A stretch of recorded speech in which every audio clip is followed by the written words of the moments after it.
Gur bhí mágad ar níos agus gur mágad a chumáiseach an chuúthirsamteach an seoinniu.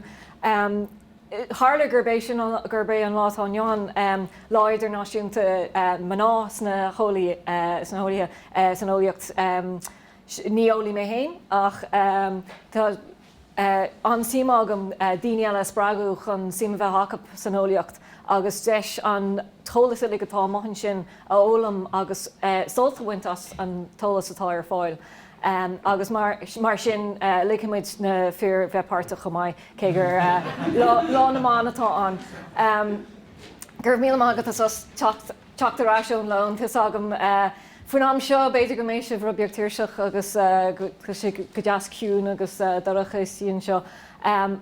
Ní chuir sé sachar má hitin tú a chola mar is áit saolaíochta í an Spáis agus is áití gur féidir le rubbeag bíonglóide go dhéanamh chomáid le bheith smuoinúir an eolaíocht agus na héachtainna atá ar siúil I réim sin Spáis. Is sin an fág a chur mé is leat an Chosmas mar teidil in áit is leat an Spáis mar is álaigh an focail úsáidtar sa chuí céine iad ach má chríonn tú ar Spáis chuinn tú ar fólantas ar áit nachhfuilíon rud a tarlúins. Ach má chuimíonn tú ar an Chosmas tegann tú gur bé an chinne ar fád atá an gur chuile rud ar chaú tú riomh ar ghfuil siad an. Agus ar an ábhar sin bálam Éire ar ilig seaamh suas ar fád bamite. Fanna a hasamh má hálaigh tú riomh ar theastal sa Spáis. Fanna a hasamh má rinne tú rud a cínt riomh faoi dul is sa Spáis nó ar rinne tú staidéar ar Spáis.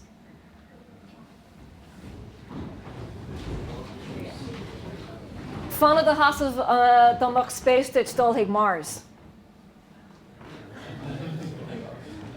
Agus fanna a hasamh má spéisteid dul chuig Mars ar thuras aon bhealach. Cogornas Thomas. An sponsor is mó agin and you not Thomas. So tá gcuil agin ilig leis an Spáis agus tá go leor ar rudaí gur féidirling smuoine faoi nó smuoineam faoin na planéid agus faoin crinne ar fad.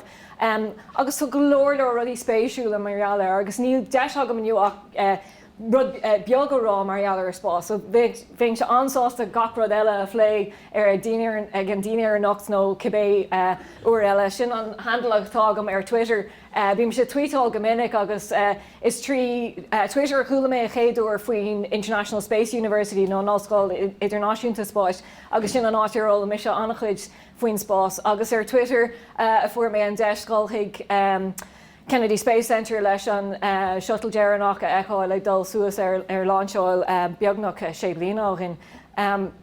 So thug Twitter annachchuid deisina dumsa dul sa Spáis. Cúpla ceist eile agam arise mar mis le chuirigh bhar gáláh san éir. Chur lámh sios má smuoineann tú go bhfuil batha ásta chinnt eile sa chruinne. Má smuoineann tú go bhfuil.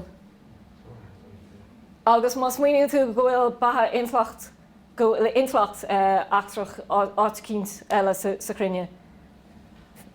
Fiú má míon inflacht ar fáil an seo. So déanam muid annachchuid smuoinmh bíodh sé trí fiction nó trí eolaíocht marall ar batha éagsúil marall ar rudaí éagsúil atá ar siúil taobh mát den dam bíodh sé sa Green Chorcaí nó bíodh sé níos fuide sa chruinne. Agus inna mé pléinis ar cúpla rud atá deanta aginine, agus tá sé deanta aginine mar éirnig mar chuid den European Space Agency, mar Áisínteacht Spáis hEorpa, mar ícinn Virginia as na mission seo. Déir is a béidir go gasan níon sé ar bhéid ticéid pictureland an duine ar fud hEorpa gach bliain leis na rudaí seo dhéanamh. So má smuoinú tú go neachí tú chuig La La Land nó Manchester by the Sea nó ein picture eile ein scan an eile le dearnas.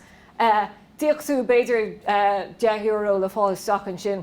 Agus íoch tú an méid céine leis na rudaí námh gnách speisialta seo a gentar sa Chosmas. So bíoch bród as a tain gníochan tú as an spás agus déanaíocht níos mó áilteach maraltar, mar tá sé thar bheith spéisiústa. So an dóir fuair mé héanaisteach is stoithe an mission is mó mo chrí ná an ceann seo an picture deireanach go tógu ó Rosetta. Agus ag tiitim si is go dtíon choméid 67p tuairimh Jerusalem mí man ó Schweihart.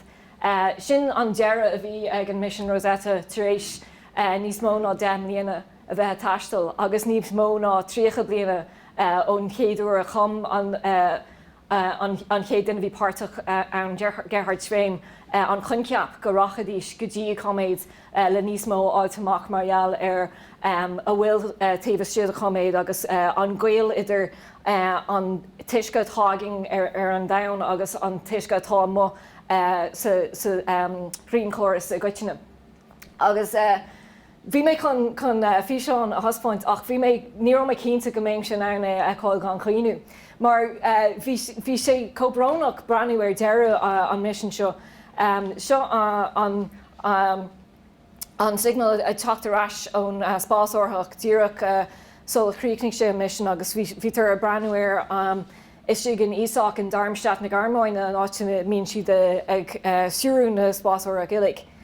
Agus dúir a céile chailtar an signal agus dá sé imi agus Sergio an sin na braniúir agus taobhhirirde tá Paulo Ferri agus Andrea Camacho bhí ganas ar an spás orthach nuair bhí sé an nuireach leis an chaméid a chéadúir agus nuair bhí sé ag ligans de féile tiitim sios ar an chaméid.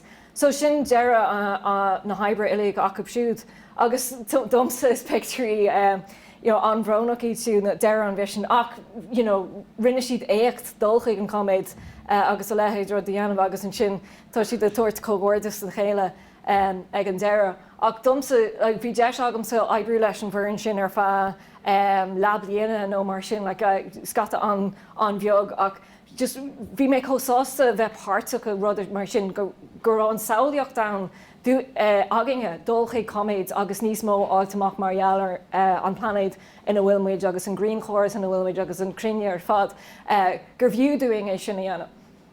As sin an fá is dóithe ó chéobh cúrsaí spáiste gur bíad na mission a bhainean le heolaíocht is mó is gur gráil míad. Ach tá go leor dí eile atá cinál practicúil agus úsáideach hús a spás seo picture ó EUMETSAT seo cean na sáteaite bhíns EUMETSAT ag úsáid. Go leis céal agus ar nói sin an dánar fad ó tuairim is 36 míle kilometr. Agus an dóí an siad é bíon na sáteaite sin ag breanúir an spot a céin an támar fád ar an dam, mar adas a bhíon an dam ag dul timppel, bí an sáteaite ag dul timppel freisin san orbit sin, agus bíon sé dul má galóir go míonn sé gcónaí os ceann an pianta céine. Sin rud sé anna hábhachtach sa chuí sin go mbeadh muid an aimseir eáil dréir mar tá sé a tarlaint. Chomáile sin bíon sé fiúntach de glíine a bhíonnta créalú gombeoch an sáteaite le feicáil an támar fad, so tá commartas rééisúnta mór le haid áiticha a maithinn sin le sáteaite bheitán. Ach tá muidine páirteach EUMETSAT agus seo ceann den na sáteaite agine a dhéann muidine as agus Cairn Schilling ar nóig an aimseir eáil dúir martá sé tacht in ordró ó Atlantach. Dul an scéal tá an Africaád níos mó ar nóig ar an picture sin agus is féidirling na picturí sin a roinint le daoine eile ar fád an dam agus gentar na picturí ó na sáteaite eile a roinint le chéile ar fád an dam sa chuíos go meach tuiscint níos mó agin ilig ar an aimseir agus ar an aeroid agus siúrád an táhachtach tá denta agin dúir chéile agus ar nóí échan tú as go buinsoltás agus buin fáimas.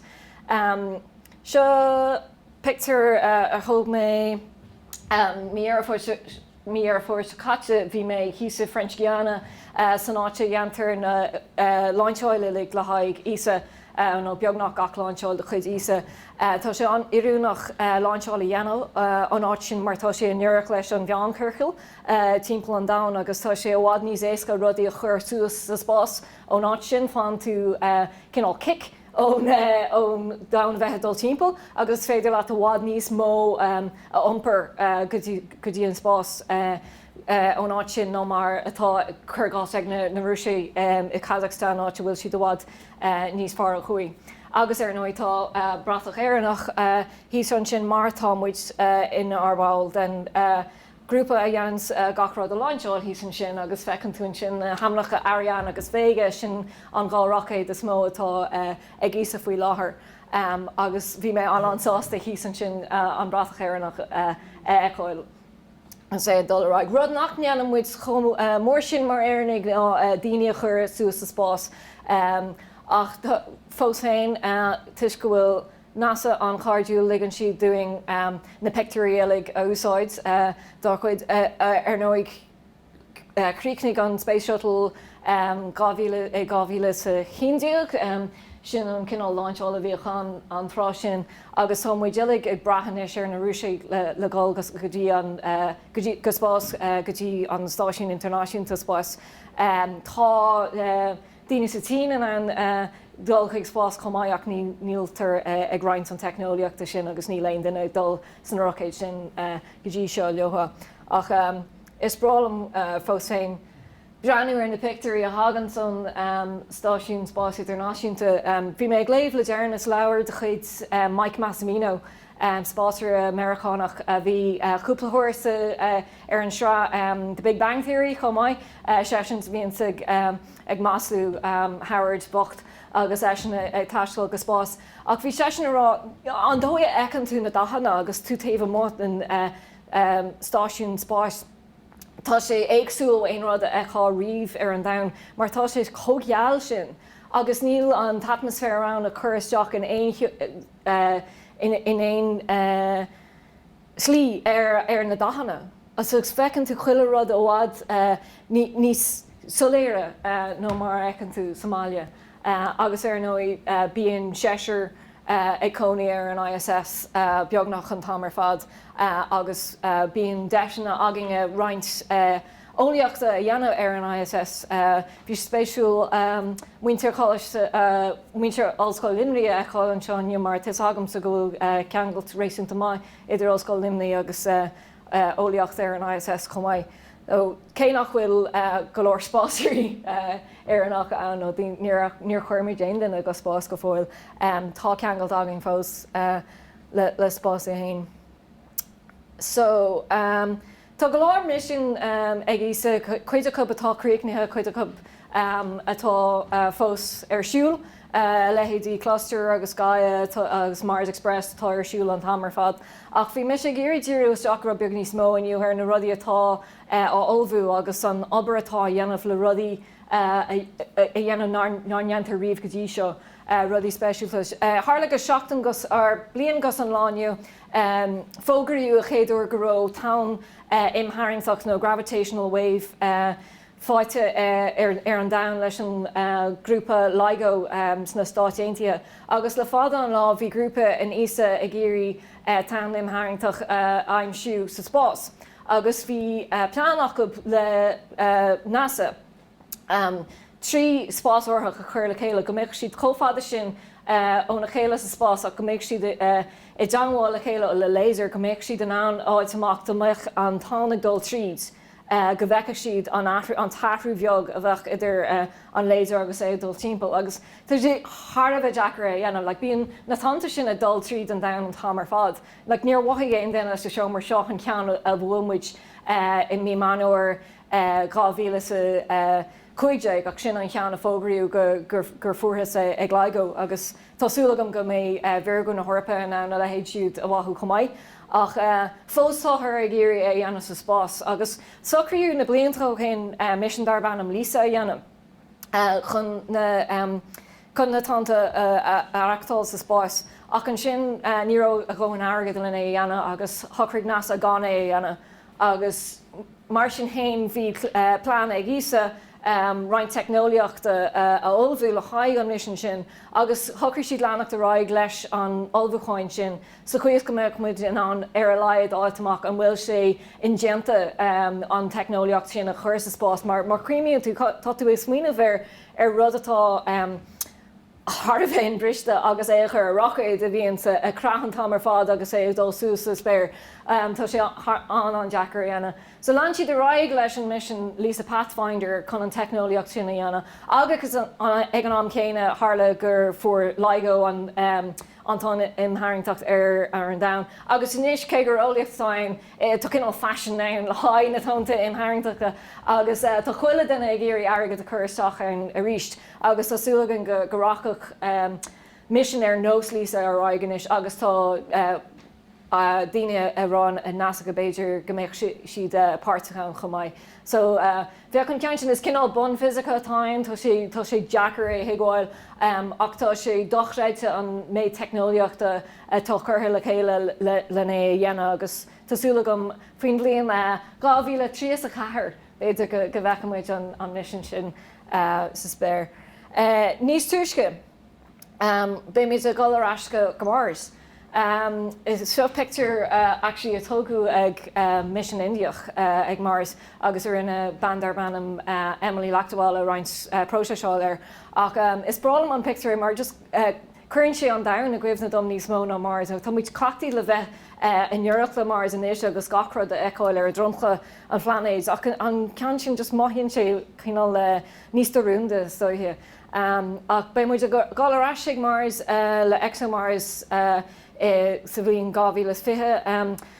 Ní ró sé ró chomáid sin an ara chuir siad an chéad leacht an bhí suas go Mars agus dairigh leis an orbiter atá dul timpeall Mars dair go maiile siúd ach bhí siad a géirí rud a chuir síos ar an dromcha agus bhí feibbanna ann agus inis topá mór Mars. Agus is mór an trú é dólam siad anna chuid marghealtar ach tá cinál frostrachas a buint leis nó tá na Americaní in ann tuirling ar Mars. Tá sé deanta acu trí nó chéir thuaire ag gheart fan am seo le tuirling brabog a bheith acu ar Mars. Agus tá muidirine in Eorpa ag gobar leis na rúisigh ar ExoMars agus níl ceachtarrágin an ann tuirling ar Mars. Tá sé deagar go leor ach tásúla gom gnáiró leis an bhhain ExoMars tá siad ag gobar go handíine lené a dhéana. Agus is bralam sa smuoineh faoi Mars mar cinál cuas an béaldoras atáin ar an dain. Seo picture a chur le chéile le roiin picturí ó Mars agus sin an dainsáine agus an ghealachsáine. Agus just is bralam smuoineh ar an dóigh gur bhfuil chuile duine ar dain picture sin. Bhfuil mé déile gan agus do méán Mars détá smuoineh ar de ghéalta arás thomas ar an dain. Agus an céile le a chuilerad a hála riomh an má chuúla tú riomh Carl Sagan agus an pí a bhrá sin atá ag siúd marialar an pale blue dot gur hála chuilerad go bhistúing go dtí seo don cinna déine ar an flanéid sin. Ach tá muid a gáil ag planéid eile chomáid seo ar nóí is ní hé an teicneolaíocht héine agus picture de hé atá chumtha ag alíontóir ach seo Bepi Colombo atá le gáil go Mercer i 2018 péir a spás áthra atá an támuid ag obair leis an Chapáin ar an ceann seo le Jacksa sin an Áisínteacht Spáis Chapánaí agus támuid a géirí níos mó ag tamach margheallar Mercer. Ní héin mór an daine an tá sé an Jackar gáilthaigh an planéid is gurad an gríon tuisce bheith chóise sin chuig Mariner Jess na seachtaí agus chuig blianaach in chuig messenger de chuid NASA. Ach níl mór an ólas agin in óíar margheallar Mercer céco go bhfuil sé le feiceáil agin 6 minic sa spéir agus go bhfuil sé an dhearachtaing agus tásúla gom gnáire leis an mission sin goráig agus níos mó ólas a bheith hain margheallar. Seo mis natá antáhachtach de héan agus de ingus a chathirthe sa seomar seo solar orbiter atá a gáilgadí an Green. Current sé greibh go an seanjoog sin chuna sa raithí go dtí an Green, well tá muid a gáil suas san ihe ach ar nó tá an Green an sé agus caithfidh siad scacraing bheith ar an spás orthaach sa cuias nach meach sé rothe.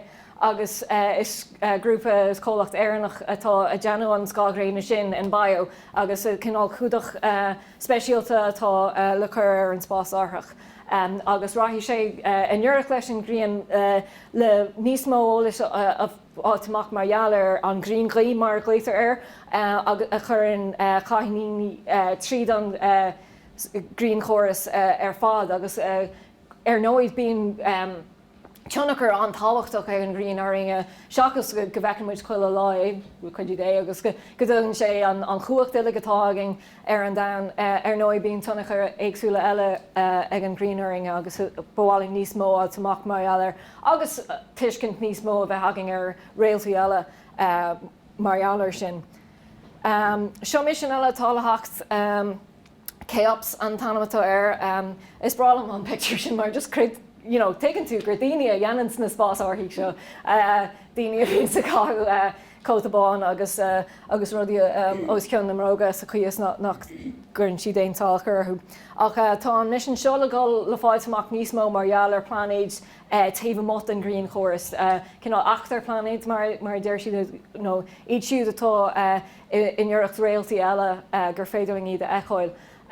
Nuair bhí mis staidir a chéidir a thosaí mé staidir eolaíocht na blanéid nuair bhí mé ag obair tuairim gábhlíonn déal go hin. Agus an trá sin ní ró an éiri sin planéid taobh mocht an gríon chóras deimhnithe agin. Bhí tuairim agin gur ó siad an ach ní ró an éiri sin choirithe agin. Agus ó chin go dtí an Johan túnach céad tá aimsithe trí bhain éagsúla agus inis táid chun níos mó as amach margheallar chu ar nóid tá spéisiach an béidir go bhfuil planéid eile cosú leis an dain amhain sin.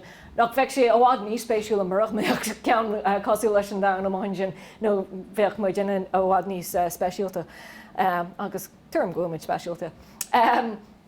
Seo telescóp eile atá le seola 2018 seo James Webb Space Telescope tá sé an in an Hubble a chur as job ach seo a rís Fuair an mhór idir NASA, ESA agus Áisínteacht Spáis in Canada, páirteach sa cheann sin.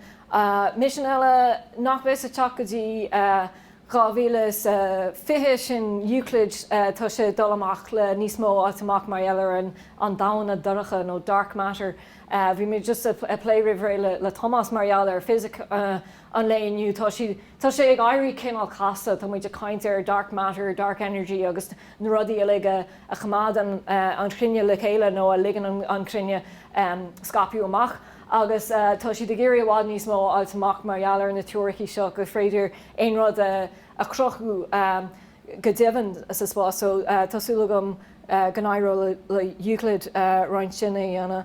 Agus seán ceann deireanach don láinniuach dús an tanamatá an ceann seo spásórach an mhór agus réisiúnta costasach a bheits a seola go Jupiter ag ís chun níos mó átamach margheallar na gealaí beaga atá timppla Jupiter gur seans go bhfuil isce nó leith éir iontu.